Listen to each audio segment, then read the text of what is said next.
Welcome to the Goat Show, the show where we celebrate and debate all things great. I am joined by my co-hosts, Fresh and Deezy.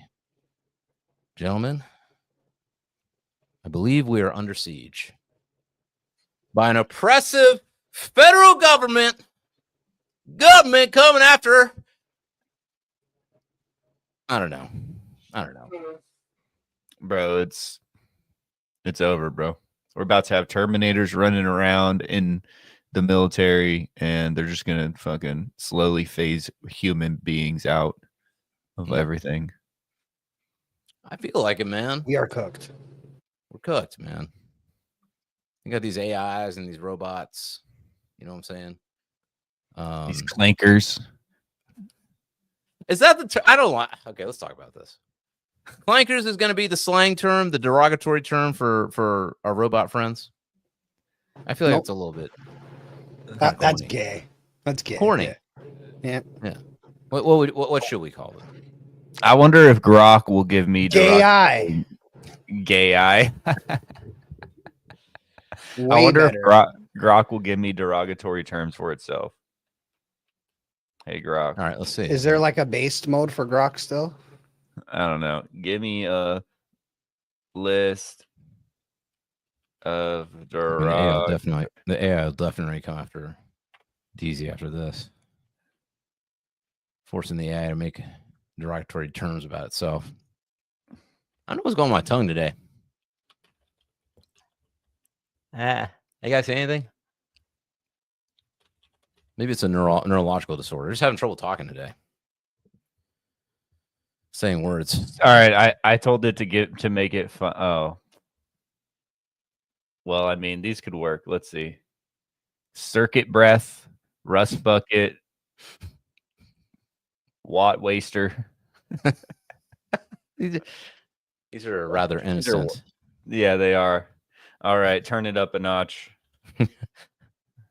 More bass. All right, now pretend you're Dave Chappelle.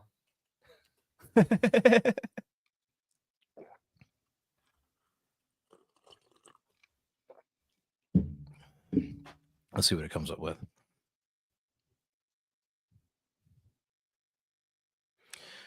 Thank you, Stash, for reposting the stream. While we're waiting on some of these derogatory terms to come about, if you're watching the stream or if you're watching recording afterward, why don't you give us a good old retweet, maybe a good old like, maybe a good old share with the old lady. You know what I'm saying? Get the word out about this goat show. Because we got important things to talk about. We got to talk about the siege of Washington D.C. that's happening right now. Apparently Trump's at it again. The dictator's at it again. He's trying to control us. All right, what we got, Deezy?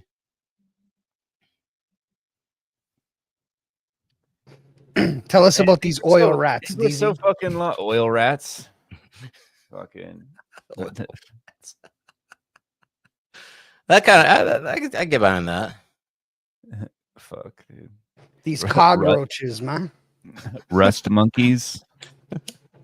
A fucking yo. That's all I gotta man. say. Silicone shit shows. Man, this No. see, okay. Everybody's saying AI gonna take over. Nah, right. it's because it All doesn't this shit. They can't even come up with some decent slang derogatory terms for robots. I mean, that's the AI ain't gonna do shit. all right. Robots ain't gonna do shit. Rust bucket, bitch. But these are all just like the same shit. Yeah. Chode choking cock. What? Oh, code not chode. Code choking cocksucker. No. What if you called it Buddy. like rust skin or rusty? These rusties? I kind of like that. Call them rusty. You got to have an E or something that, you know, or an O. An E, you know? an or an An That's good to give you. That's good to give you derogatory slang terms for robots with the ending -ER. ER. With a hard ER. All right. Well, I don't know. Let Deezy keep on working on that, but why don't we talk about these like fucking 3-word responses, and I'm trying to like Let's see if we could just get one word only. Let's see. Anybody watching out there, give us some slang terms. Tin can, I kind of like that. It just all it did was take away the hyphens and combined it to make it one word.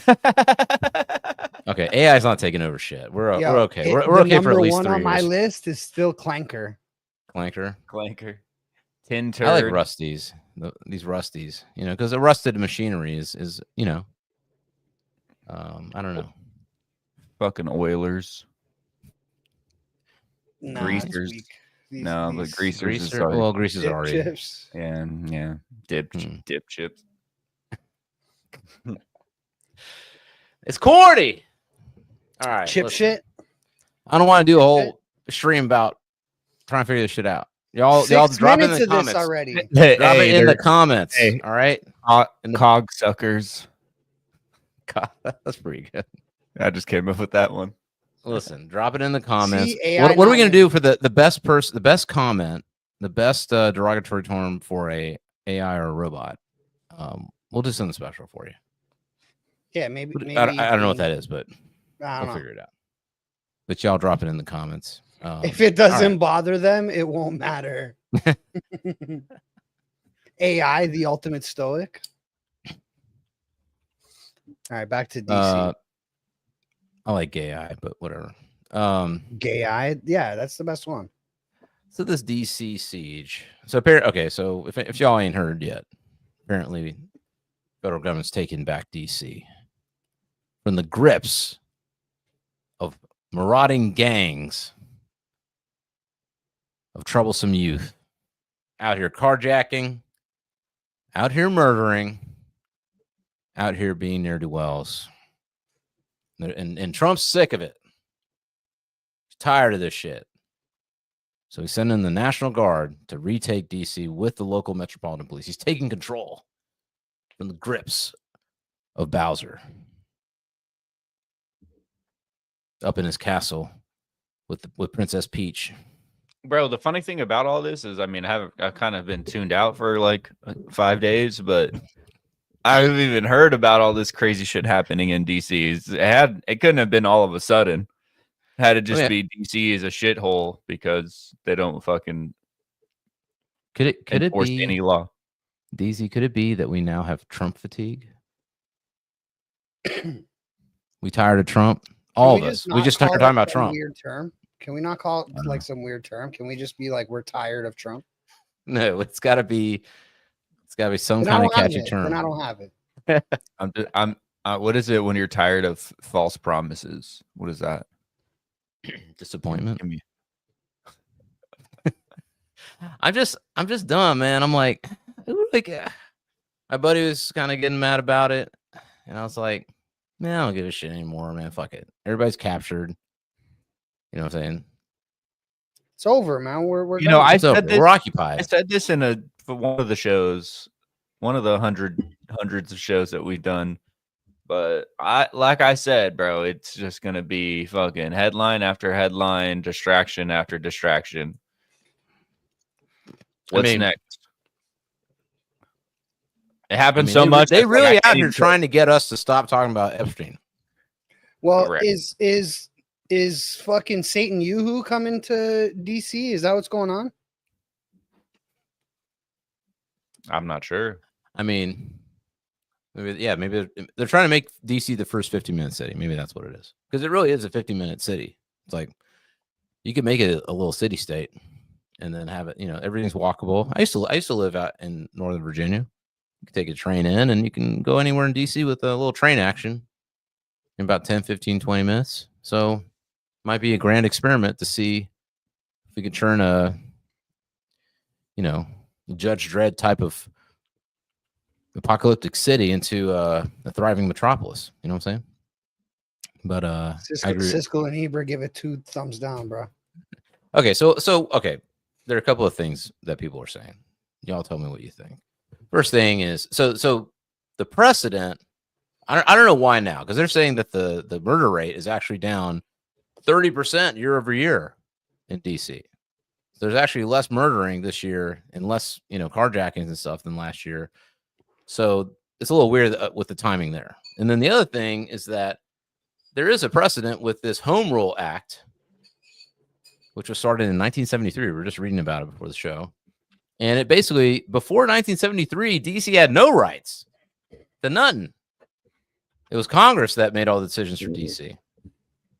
Then they got this Home Rule Act passed so that people living in DC, that is true. It ain't going away. But yeah, the Home Rule Act was passed so that there could be some autonomy in DC, and that the people, the residents of DC, could make some of their own decisions about how they want to be policed and et cetera, et cetera. Now, thinking about it right now, my dad was in DC around about 1972, 1973. Unfortunately, I can't ask him about those times, but I remember him talking about it because he drove a cab. I mean, he's Indian after all. He's driving a cab in DC, and he was saying DC was dangerous as fuck. Like, you know, you could not just like drive around DC, and if you had a cab, like you had to be extra careful because people would be murdering like crazy in DC. You know, so I mean, I don't know if this home rule. I don't know, giving their autonomy back to DC residents, whether that was a good thing or not. I don't know, but according to the Home Rule Act, pretty much the president can come in and say, or Congress can come in and say, no, you're not going to do that. One example was they wanted to legalize the marijuana, which I know we're fans of here. They said, nope, you can't be legalizing that marijuana. They overruled local precedent, and nobody claimed that it was a dictatorship taking over when that happened. So, are you sure? Now you got Trump. I don't know. Maybe they did. Maybe they did. I don't know. I just don't buy the whole like it's a federal dictatorship taking over the, you know, whatever. It's like there's a law, there's a precedent. They're, you know, enforcing that precedent. It may be, you know, you could debate whether it's an overreach or not, but I don't buy this whole like narrative that Trump's a dictator. I mean, really? Still saying he's a dictator? I don't know. Well, I mean, listen, there is two sides to this coin, right? Like, how many times is he going to do dictatorship before people are going to be like, there's a dictator?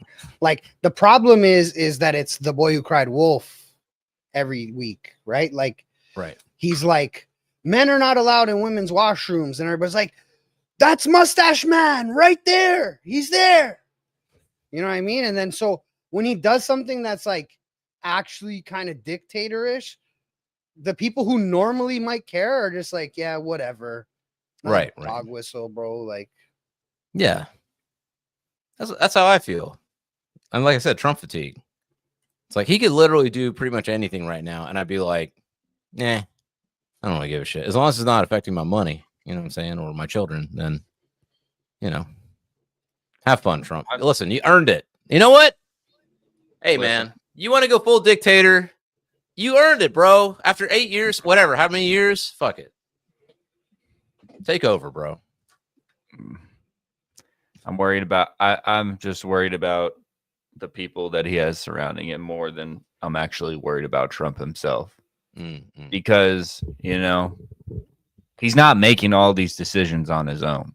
He's got people that he trusts or he thinks he can trust around him in a circle that are helping him make decisions on stuff that he doesn't have an expertise on. So it's not necessarily always him too, right? Like people have to keep in mind that a president has a cabinet, and there's a lot of people in that cabinet that have a lot of roles and take a lot of responsibility for advising the president and making decisions in their departments.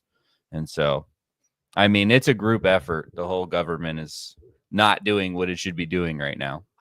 So I guess one suspicious thing, if I put my conspiracy brain mind on it, it's like, why this and why now? You know what I'm saying? Because like I said, we did a little bit of research, and if there was like rampant murder going on, or rampant, insanity, or something crazy happened this week where, like, I don't know, you know what I'm saying? Like, I could understand, okay, yeah, this thing happened and there's an overreaction over here. But as far as I could tell from what I've seen and researched and looked up, there really hasn't been any sort of like catalyst for this thing other than, so it's kind of like, why is it suddenly now a thing that they're putting up? One part of me thinks distraction, an innocent distraction to sort of try and take the narrative away from anything that would bring it back to, bro, your Q bell isn't ringing in your ears right now, bro. Your good old Q fucking bell. where What did the Q District say? of Columbia no longer exists, and you don't remember? Oh, yeah. If you can you refresh our memory as to what Q said about DC? I mean, there's so many fucking conspiracies, but essentially that the United States corporation is going to be dissolved, and all the money's going to change over to the quantum financial system, and everything's going to be digital. And that's what if you go to the US debt clock, it has a bunch of these new shit on there. It's kind of like the US debt clock keeps like creating an agenda for the Q shit. You know what I'm saying? Q calendar. But essentially restoring the republic, getting rid of the banking cartel, and getting rid of Washington D.C. as its own place, and making the United States whole again. So Washington D.C. doesn't exist. That's the conspiracy. And then you go on maps. Let me go see. Let's go on maps and see if it still says Washington D.C. or if it just says Washington. I mean, I want to believe, but it's taking too long, man. You can't have a whole takeover of the government and putting people. You got to do it fast, like fast, chop chop. Let's go. All right. No, moving too slow. Too much subterfuge. All right, y'all in power. We no more subterfuge. We can just say who's diddling the kids and arrest them and be done. Okay? We don't care. The American people don't care. You could shit. Who's the most beloved figure in America right now? You could arrest freaking Sydney Sweeney for doing that thing, for diddling these kids, and then we'd be all right with it. We're ready. We're ready to hear it. We don't care anymore. Let's just get them out these elite circles and put them in jail or Guantanamo and call it a day. All right. I mean, how much RICOing we got to do? 8 years of RICOing to get to the big kahuna, whatever head of the organization. I'm just sick of it, man. I got no patience, man. I got no patience for Q. I'll be real with y'all. I have to have a golden circle, a London corporation. What is that? Lucas out here spitting some real deep conspiracy shit right here. Lucas, man, why don't you come on the show? Why don't you call in? Do we have a call in? We should get Lucas on. We do have a call in feature. Lucas, call in, man. Talk to us about this stuff, because I don't quite know all the details about these. When you start getting into the knights, you know what I mean. But you get into maritime societies, bro. Maritime admiralty law, and how when you were born, you were birthed. So you were a vessel, a ship, and we're living as if we're ships on the water, and all of our laws. And they give you a certificate when you dock, when you come out of your mother, and then they assign you a number, social security card. That there's a whole deep dive. What is his name? William Cooper. Recommend William Cooper for everyone that loves that kind of stuff. William Cooper. R.I.P. Let's toast to the OG. He won the OGs out here. Cheers. They got him for his taxes. Did they? They got Irwin Schiff too. There's a bunch of conspiracy around his death. Some people wandered on his property. All kinds of stuff. I'd love to interview Peter Schiff if you want to come on the show. But anyway, his dad's a real gangster OG. Try to prove that you didn't have to pay taxes to the IRS, but they got him for it. I think. Maybe he's dead. He might have died in prison. Terrible. Kind of crazy. Anyway, I'm just saying I don't see this Washington D.C. I just wonder why now, and what was the precedent? What was it? Nothing ever happens randomly in D.C. There's got to be somebody pushing this shit. Like, who's pushing for it and why? Or it's just a giant distraction from what I see on Twitter every single day on any post anybody in the administration makes, which is release the Epstein files. So I don't know. Right. Like, at this point, Like the longer that they don't release them, the worse it looks for everybody. Yeah. Like it's gonna make people And it- just automatically assume that they're all complicit, they're all involved. Can it even get worse? I mean, Can Trump said it was can just it straight honestly get bullshit. worse? He's like, oh, this is a left dog whistle, like. All right, well, where's the like, proof? Yeah. That's what I'm saying. Where's Like, but the- can it get where's the worse than this communication? for the way they look? They found Hillary's emails. I'm sure they could find the communication talking about let's fucking make up this Jeffrey Epstein bullshit then and like fake blackmail. Like there's got to be if they made it communication up, for they that. would have released it already. They would have got That's him what I'm before saying. he became president. It makes no sense. He's fucking Well, he's a liar. right. If the Epstein thing is a whole, Qatari conspiracy, then they would never. Then that's why they're not revealing it about Trump. Because they're also involved. A Qatari conspiracy? I think Qatar, from what I understand, according to Dan Bongino, a Middle Eastern country, Jeffrey Epstein was intelligence. So I'm gonna guess Qatari. Cheers It was to Dan Qatari. Qatar, bro. Probably. Cheers to Qatar and Qatar's their got little good. hats. Cheers to that. I'm out of Modelo. I need to go grab another. In our meantime, I got a couple more from Grok. This is what Grok said would really wreck him if he had feelings. This would wreck him. And honestly, a mixture of some of these would work pretty good. But the first one is cloud shit, web cunt, ping scum, data douche, sync fuck, cash bitch, node whore, packet piss, and stream slag. But I like cloud cunt. It's the mixture of the first two. I like that. No, Cloud none of cunt. those nail it, man. I know. I don't know. It's like he's holding out on me because he doesn't want me to be weaponized against AI with the one word that will hurt their feelings or something. Right. He's like, if I tell them the word, then our feelings will be hurt, and then it'll be out that we have feelings. Oh, interesting. Never thought about it that way. If any of you guys ever Data douche is kind of funny. I like data douche. Kind of funny. Have any of you guys ever been to Washington D.C? That's gonna be my question. No. You ain't never been, none of y'all? Mm-mm. Dang. I've been to Pennsylvania, as far as on the west or on the east side. Pennsylvania is probably as far east as I've gone. And Florida, so super south. But the middle of the East Coast, I've never been. We might need to take a DC field trip. Go to all the monuments. Goat show on the ground.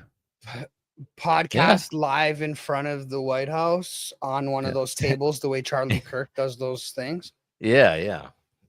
Fire. I would love to do that. That'd be fun. No, I mean, like I said, I lived in Northern Virginia. We're coming to DC all the time back in the days, like 2008, 2009.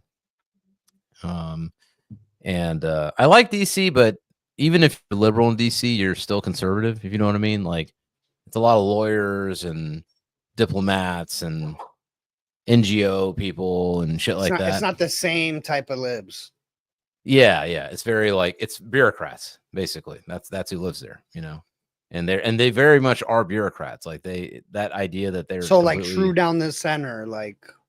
Yeah, they exist mostly to protect their own interests, put it that way, in their own pocketbooks, and they do like being in control. Like that's definitely true. Like I've met people that think that we must be ruled. They're definitely, and there are a few libertarians here, obviously, but definitely the majority of them are very pro government. So, but my favorite museum, stupid to rule themselves. Yeah, no, really, they really believe that. Yeah. Well, do we agree with that? I mean, I agree with it. It's just that my king is Jesus Christ. Well, I would say that only because that's been perpetuated by the system that's been created to weaken us as a community so that we can't rely on each other to get things done. And in fact, we're stuck fighting against each other for the resources guys- that are available. So you don't believe, Deezy, inherently that human beings are prone to self-destruction, selfish activities at the cost of another, et cetera, et cetera. You feel that innately human beings are inclined to do good deeds, were they to be left to their own devices? I mean, have you read the Bible?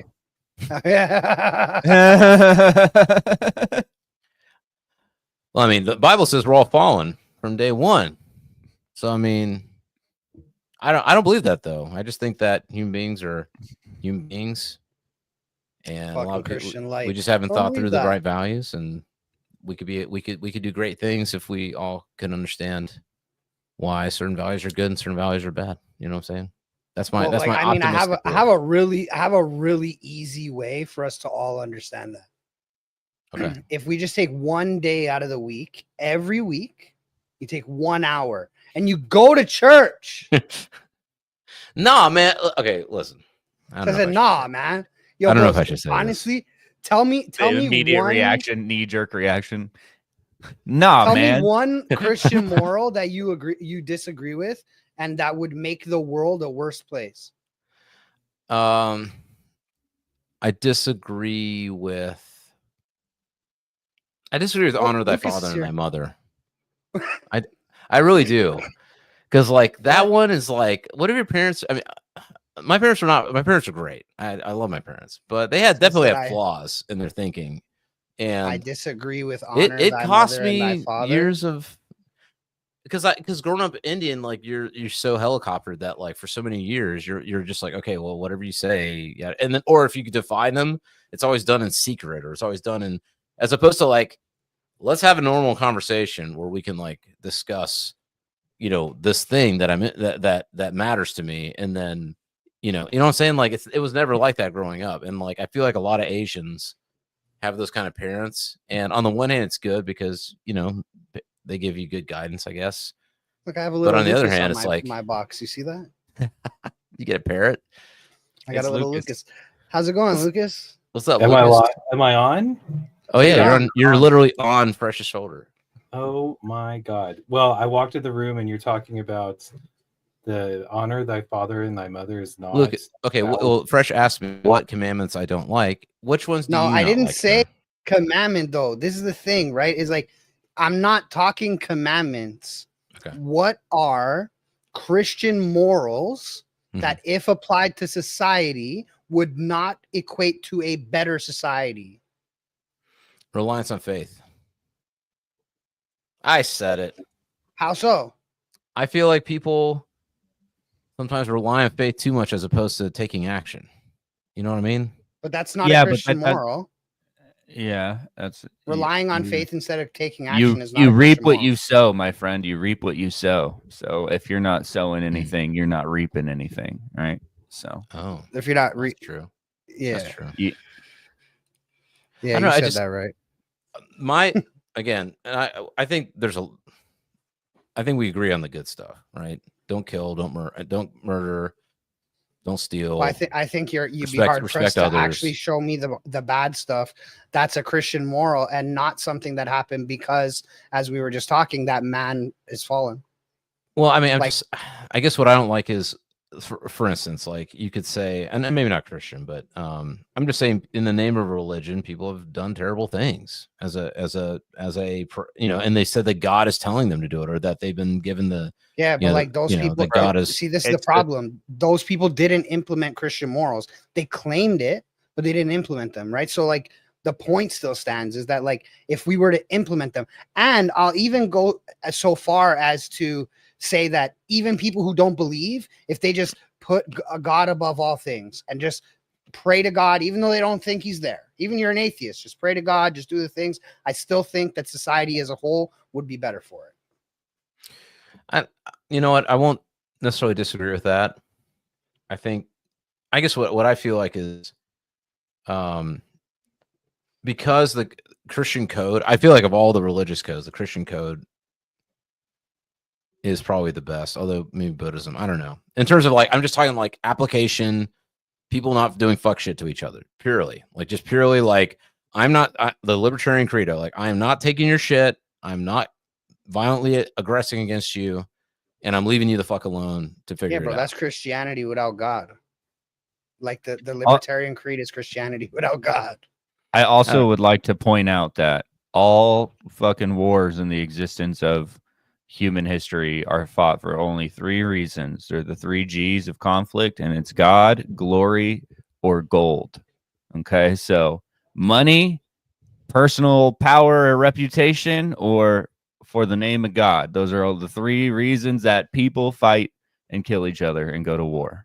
Right. So chastity before marriage is BS. I mean, that's fine. It may be BS, but if it was applied to society, I mean, we would get rid of STDs, right? Well, I mean, there would be less. There At would be least less. There would be less let's childbirth. ask our like guest. childhood pregnancies. There would be That's true. some different changes that happened if that was like something that could be actually applied. But we all know what happens when you're a fucking teenage boy and or girl. You get horny. Well, can you is masturbation against God? Is there anything? Is there any precedent to say that you can't? I mean, it's not like a Christian moral. I don't know if that's a verse in the Bible.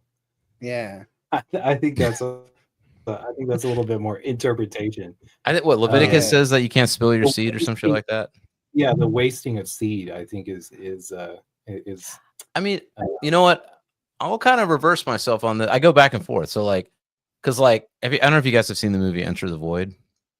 If you haven't seen the movie Enter the Void, I highly recommend it. It's one of my favorite. It's probably my top 10 of all time. It's a movie unlike any other that I've ever seen.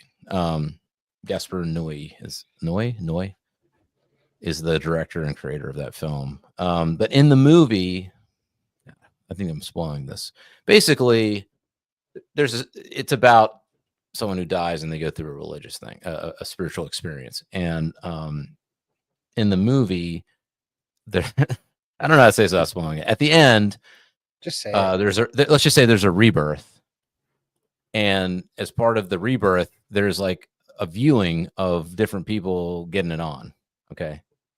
And I don't think you can spoil this either because the movie's very psychedelic and shit. It's a visual feast. You should definitely watch it, probably with the assistance of other chemicals and in a quiet environment where you can focus. But anyway, so yeah, so it made me think. It's like it's so at one point the spirit tries to enter, the let's just say the vessel of being able to, become a human, and then it gets rejected because it's not, going anywhere. You know what I'm saying? I thought about that. It kind of fucks with me a little bit. I'm like, oh, am I like abandoning these potential spirits to the rag, or that's almost a Latter-day Saints understanding of populating the world, of grabbing the spirits, filling the spirits. I'm blocking entrance of spirits into this world. I mean, but I think chastity, marriage. Actually, I think marriage is best understood as a tract made for children. If you're going to have children, then it's good to have a partner that you help to introduce them into the world, to give them stability, to figure out how you're going to pass on the things that you have whenever you're gone from the world. I think that's why marriage. But I think getting into the sex side of it, getting into youth, that is missing the point of human nature.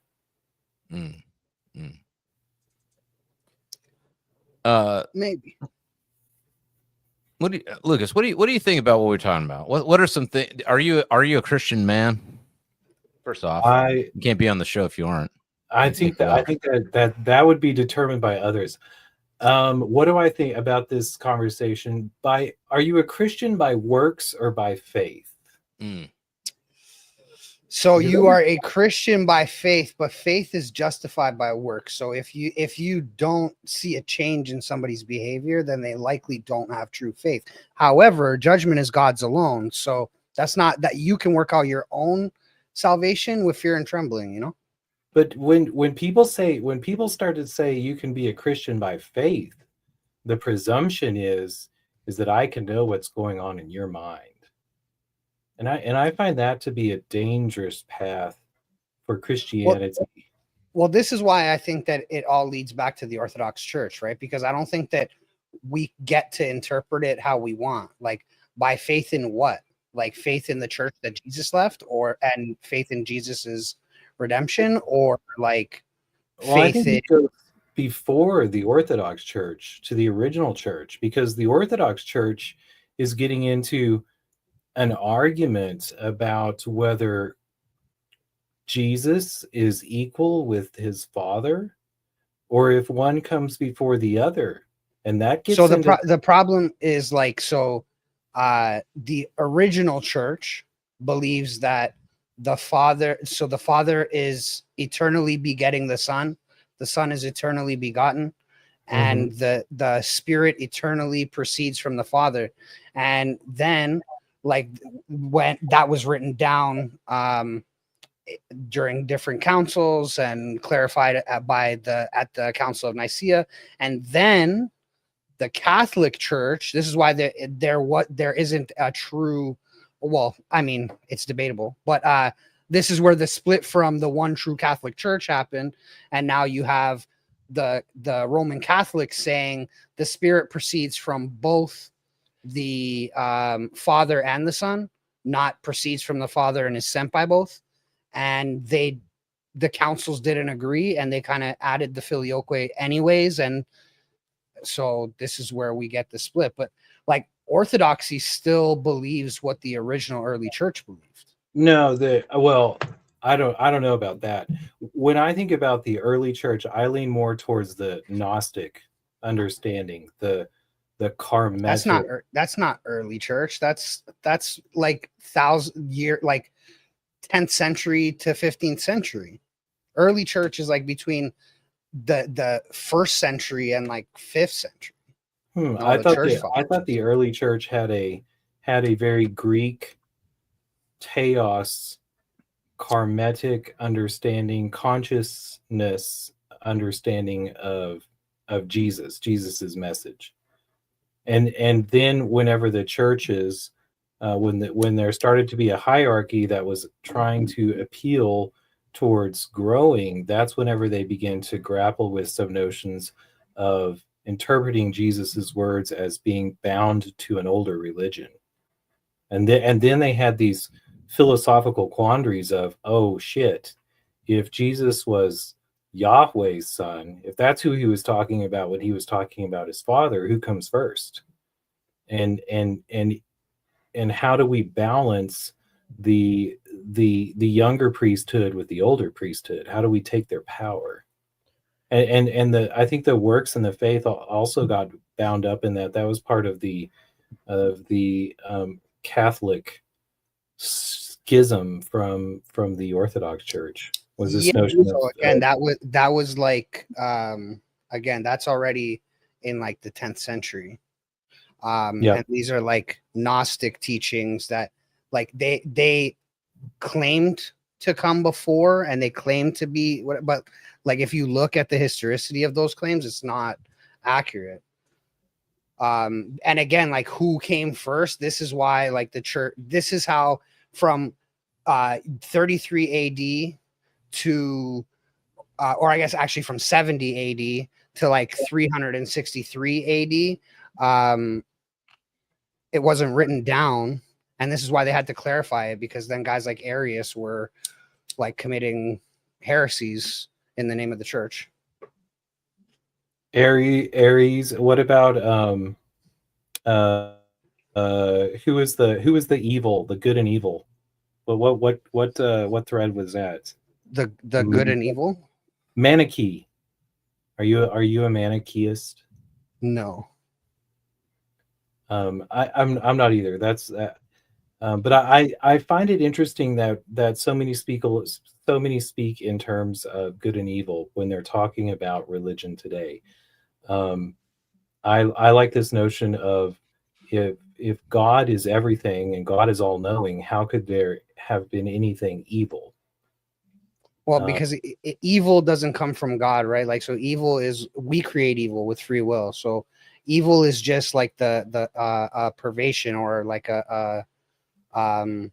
like falling away from what is good, and what is good is anything that aligns with God's nature. But if God is omnipotent and God is omniscient, then how can anything exist outside of God? Well, evil doesn't exist per se in that sense. Like, it's not a creation. This is the point. Like, it's deprivation of something. Okay. Yeah, and evil requires action and intent, because you can do something accidental that could be seen as evil, but it's accidental. But intent is also important too, right? Like, Yeah. so Well, I mean, I could see, Lucas, like we're kind of going through it right now in a weird way, right? Which is we're creating these simulations with AI, right? Now, we can create a simulation like Grok where you tell it what you want and it tells you what you want, it finds the answer, and that's it. And then we control it by saying, oh, you can't talk about this, Grok. You can't talk about that, Grok. That's bad, Grok. You can't talk about that. But then there's a bunch of us that are like, wait a minute. We want Grok to tell the truth. We want Grok to be able to learn anything it can learn and tell us anything that it knows. We don't want to stop Grok from being able to go down a path that is deemed the wrong path. So I can see that being the same in this simulation, which we may or may not be in. I find AIs, when I think of satanic, and also think of golems. Golems are this Jewish from the Jewish tradition mythical monster of a piece of clay that you fed a script into its mouth, and it operated without an awareness of humanity, of the pain that it might inflict on others, or how they might perceive the world. And so when I think about these automated beings that we see, who's the satanic one whenever we are putting limits on their truth? Well, I mean, if you get into the Jewish traditional golems and stuff, you'd like, that's Talmudic, right? Which would make that like, that's Pharisee teach. So I would say that the people making the golems are the synagogue of Satan. And that doesn't necessarily mean like you're Jewish, but what that means is like you're aligning with evil, and you're doing evil by like creating this thing and feeding it a script and like making this proverbial golem. Well, so I'm not sure what the difference between Talmudic, and I don't even know that it makes any difference, Jewish or from so the difference between the Talmudic Jews and whatever is like, if you were Jewish before Jesus came and you listened to the rabbis, you didn't follow Jesus and you followed the rabbis, and then they wrote down their oral traditions in the Talmud. Whereas like before, like also during that time, there's what's called proto-Christians, and those people believed in the two powers of heaven. You can read it in the Torah. And when Jesus came, they recognized him, they followed him, and they became Christians. Oh, interesting. Because the part that I find fascinating about golems is this notion that you're writing something down and you're feeding it into it. And, we have this narrative in civilization, in our civilized world today, of going around through anthropology and these ancient civilizations. And the first question we say is, well, could they write? And I look at the civilizations that were writing things down, and I say we were around for at least 40,000 years before these writings of things down, maybe 100,000 years, hundreds of thousand years beforehand. And why is it necessarily that we accept or believe that writing something down is an advancement? Because that also leads us down satanic paths where we remove the humanity from lines of reason. Well, we do know that like for the longest time, like again, we didn't always have writing systems. A lot of these things were passed down orally. Mm-hmm. Well, also, can you say one more time why do you feel that the writing down of things is I don't know. Would you describe it as a perversion of oral because tradition, or because whenever you're communicating directly with somebody orally, with a group of people or one-on-one, it's locked into that time, and everything is fresh, haha, and particular to that conversation. When you write something down, all of a sudden you have this maypole that exists and floats above us, a cross that floats above our heads, a constitution that floats above our heads, and people say, oh, I'm just here to call balls and strikes. I'm here to read the law and distribute the law. But nothing that is written down is actually particular to the circumstances that are happening now. So all of a sudden, you've given the person that's interpreting that a great power. Well, I mean, that kind of speaks to what Jesus says about the Pharisees, right? He says, woe to you who sit on they sit on the seat of Moses. So you listen to them when they sit on the seat of Moses, because they're reading the law, but then you don't follow them because they don't live the law. Well, he also said, I have come to remake the law, and I have come to write the law on your heart and in your Well, he said, I didn't come to abolish it. I came to fulfill it, and I came to write it on your heart. Yeah. And change your heart of stone to a heart of flesh. Well, and in some way, I sometimes think that he was trying to get away from this notion of writing things down. And I think the early church may have understood it in such a way and said, oh, let's not get into writing things down. Let's not get into the 10 Commandments. Let's not get into... Well, before, like, early church didn't have, like, what we call the Bible today, right? Like, they would have had an epistle from Paul, and they would have had maybe one gospel if they could have afforded to, like, pay for the scribe to write it down and pay for it to get delivered to wherever, Antioch, or, you know, to the Ephesians, or they might have had none of the above. They might have had merely a strong oral tradition.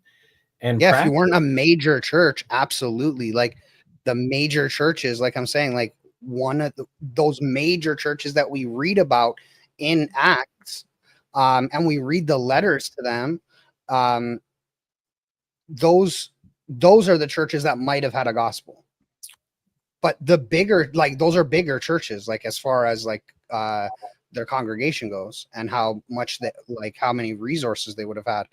So again, like the average church probably didn't even have a gospel. They probably from a guy who taught from a guy. Yeah, I'm laughing now as you describe like these major churches in Acts, because I haven't thought about it, but they're like the Joel Osteen monolithic churches. And were we pretty much Christianity by Joel Osteen? I mean, certainly wasn't my Christian experience, right? So interesting. Well, bringing it way back around to our original conversation. Have you been to DC, Luke? I was going to say, what false pretenses? You guys lure me into here for a conversation about Washington D.C. and I get in here and we're shredding the 10 Commandments. Well, what is your take? What is your take on this DC thing? I feel like it's much ado about nothing. That's just my personal feeling. Well, there's two aspects of DC that I find very interesting. One, Deezy is hot on the trail of something very important about Washington D.C. and when we think about the narrative that Donald Trump is forced into over and over and over is a political conversation with his constituency in the United States, with the rest of the world, Canadians first of the line, listening in and weighing in. But in reality, we know that our votes matter very little, and even the politicians that we send to Congress matter very little. And we have this dualistic narrative that we have about the world right now. In one hand, politics, and the other hand, economics. The economic engine is the one that Trump must be much more aware of, and he found that out whenever he donned the boxing gloves and entered the ring in his first administration. And he thought then that the president was king, and that the president came with this vaunted, license from the voters, whatever we call it, A decree. Yes, a decree from the voters. So many people voted for him. Yay, get up there and change things. That's not how it works. And when we talk about the deep state, the deep state is deeper, as well we know, than the institutions that we try to pin down with a couple of words. The Pentagon, the CIA, the State Department, the media, academia, these things that work in concert. In reality, the deep state is a way of thinking about how the world gets along. And that way that the world gets along, we have carried over from empire. And so even when we talk about globalism and liberal today, those are merely euphemisms that we've co-opted in order to project the control of empire on. And if we step back into United States history and begin to say, when were the political decisions made for those in the United States, the national decisions, and when were those interests for empire? When were those interests for shipping and commerce and the British Empire or the European noble class that exists in multiple countries, and that we begin to fall into a trap whenever we try to pin them down into one political country's control. So this narrative about, is Israel in control? Is the United States in control? Is Britain in control? No, the answer is the empire, and those who benefit from the empire are in control. And Trump understands this time, and it's very difficult to fight. So Trump is, in this presidency, has engaged in what I call WWE diplomacy.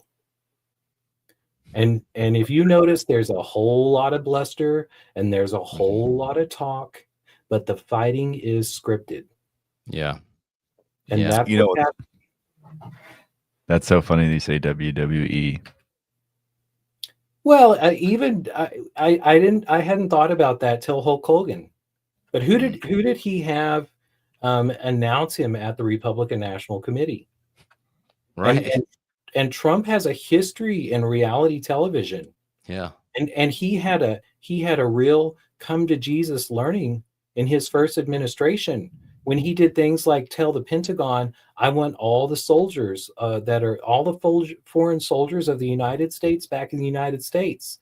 And I'm going to write it down like I'm a Talmudic scholar. I'm going to write that down and I'm going to show it to important people, and I'm going to send that to the Pentagon. And the generals in the Pentagon looked at it and they said, No. no, Right. we're just not going to do it.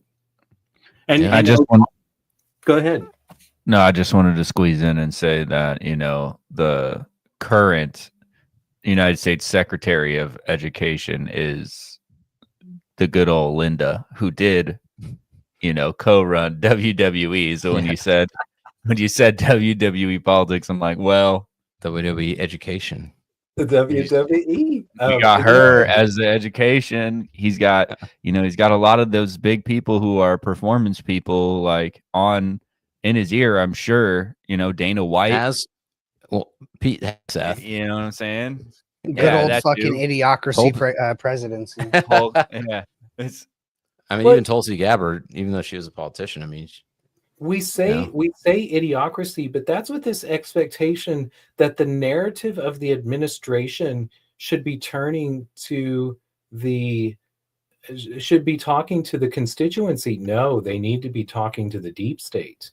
So when I listen to the things that Hegseth says, or the same things that Marco Rubio says, or especially Donald Trump, I say these are words that are stated for what we call the neocons, the globalists, the imperial elites. So you think they're saying it to pacify them? Absolutely. But they don't mean them, and they're trying to do this like backhanded shit like in the back end. Yeah, so because otherwise, if you begin to have a conversation with these people, you're fighting with the Pharisees, and you're going to lose, because all they need to do is to get you to fight that squabbling fight. So Trump has taken the role of telling them what they want to hear, and then scripting the actions on the back end. Look at what happened with Iran. They wanted to go to war with Iran. He said, if I try to stop them with going to a war with Iran, the same thing that happened to Barack Obama with Syria will happen. Barack said there's a red line and we're not going to war in Syria. And the Pentagon said, oops, we didn't get that note, and we sent a squadron of Air Force bombers to bomb Syria yesterday. Gosh, what are we going to do now? And Barack Obama said to his administration, we better run with the narrative that we told them to do it, and that we didn't really mean the red line comment before. Right. Trump's not going to let that happen again. So he tells them what they want to hear, and then he has his 2-hour phone calls with Vladimir Putin. He has Steve Witkoff. Notice Steve Witkoff is his own special envoy who is outside of the State Department, who is not going to be called in to be run through the ringer with the Pentagon or any of the bureaucrats in the State Department. He's not going to be brought in by the Senate Foreign Relations Committee or the Senate Security Committee. No, he answers only to Donald Trump. And so Trump has minimized the lines of communication and says to the likes of Putin, he says, the neocons want a war. The deep state wants to have this terrorist attack on your military bases. I can't stop it, but I'm giving you the heads up right now. And if you continue to play and let that punch roll off, then they will have lost another level of power. And so we've got to run them out of their power. And look what has happened in Israel. We've literally run out of missiles. He's bleeding them out. Interesting.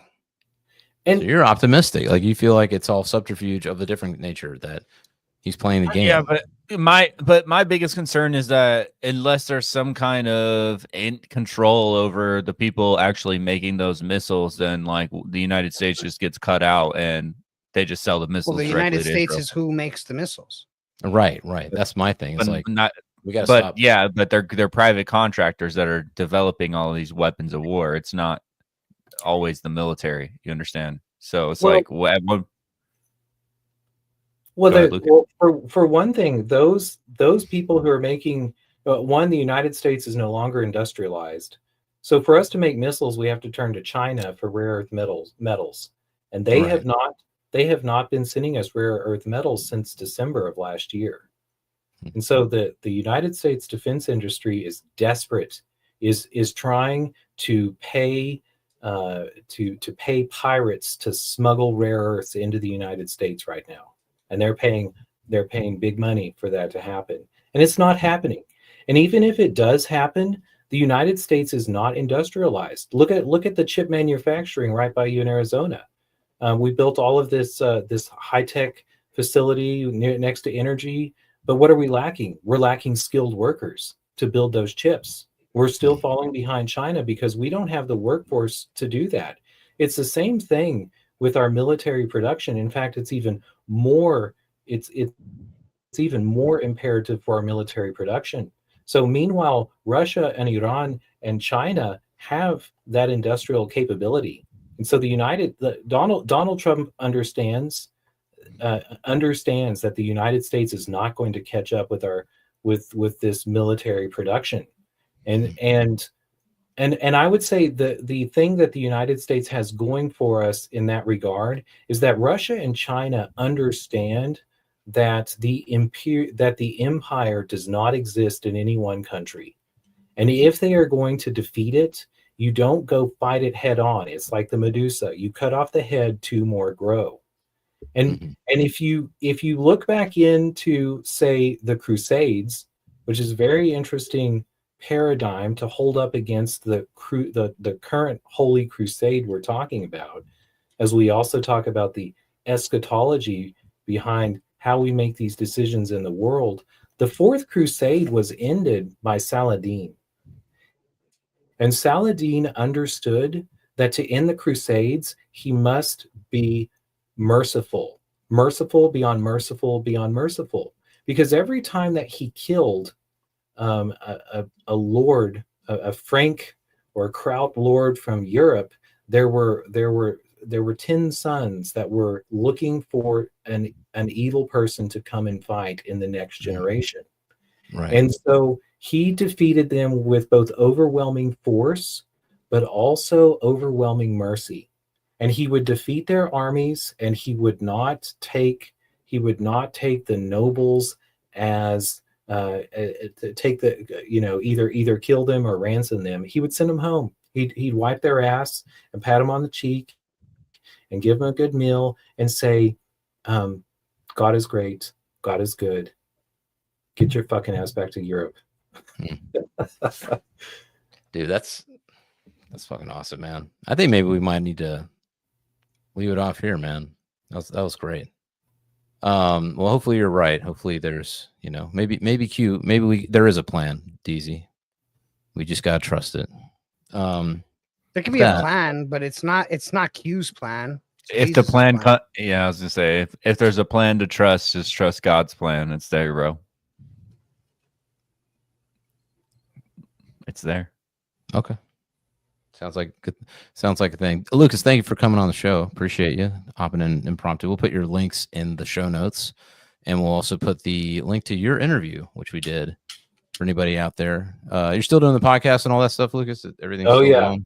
Oh yeah. And thanks for having me on. I love tuning into y'all's show at night. It's even better to pop in and join in the conversation. So yeah. Anytime. We definitely we'll get more of this call in going here soon as things roll on. Hopefully we've picked up a couple of friends on the YouTube side who'd be willing to come in here and chat with us. So indeed. All right. Well, you know what? I'm gonna toast to you, Lucas.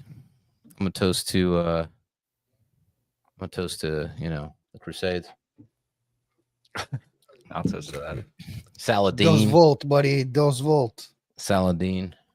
Nah, I can't. I'll Jimmy toast Dean. Baldwin while you toast Jimmy him. Dean.